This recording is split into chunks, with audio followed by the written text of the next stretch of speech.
Praise the lord. అందరికీ వందనాలు తెలియజేస్తున్నాను. ఈరోజు దేవుడు ఇచ్చినటువంటి వాగ్దానము పేతురు రాసిన మొదటి పత్రిక 2వ అధ్యాయం 24వ వచనంలో వ్రాయబడినట్టుగా ఆయన తానే మన పాపములను మ్రానుపై మోసుకుని, నిజంగానే మన పాపంలో ఆయనే తనకిష్టమై తన యొక్క వీపు మీద మోసెను. ఆయన మాను మీద నిలబడి మన పాపములను ఆయన మీద వేసుకున్నాడంట. ఈరోజు దేవుడు నీతో నాతో అంటున్నాడు, నీ పాపములన్నీ కూడా నా మీద వేసుకున్నాను నా కుమార్తె కుమారుడా.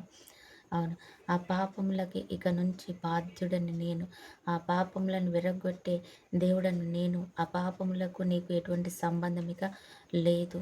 కాబట్టి నువ్వు స్వేచ్ఛాజీవిగా సమాధానకర్తగా నువ్వు ఉండబోతున్నావు.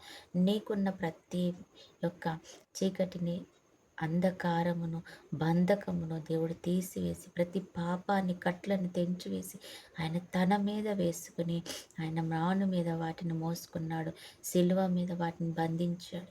ఈరోజు మరి ఎంతగా స్వేచ్ఛనిచ్చిన ఆ దేవాది దేవునిని బట్టి మనం సంతోషించాలి, ఆయనను స్తుతించాలి కదా.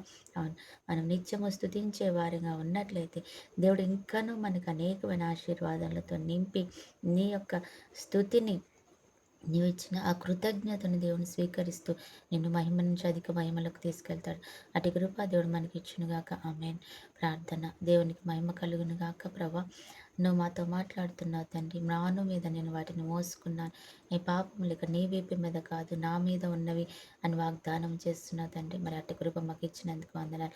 అలాగే ఈరోజు ఎంతమంది బిడ్డలైతే ప్రభా యేసయ్య అయ్యా మరి ప్రభా వారి యొక్క బంధకాల నిమిత్తం, ఆరోగ్యం నిమిత్తం, ప్రభా పరిస్థితుల నిమిత్తం తండ్రి ప్రభా యేసయ్య ఆర్థిక పరమైనటువంటి అయ్యా తండ్రి ఇబ్బందుల నిమిత్తం, తన కుటుంబపరమైన సమస్యల నిమిత్తం గోజాడుతున్నారు. వారందరికీ నేను విడుదలను సమాధానం ఇచ్చి నడిపించుకున్నందుకు వందనాలు. ఈరోజు ఎంతమంది బిడ్డలైతే బర్త్డే మ్యారేజ్ జరుపుకుంటున్న వారిని కూడా జ్ఞాపకం చేసుకొని దీవించమని యేసయ్య శ్రేష్ఠ నామంలో ప్రార్థించి అడిగి వేడుకుంటున్నాం తండ్రి.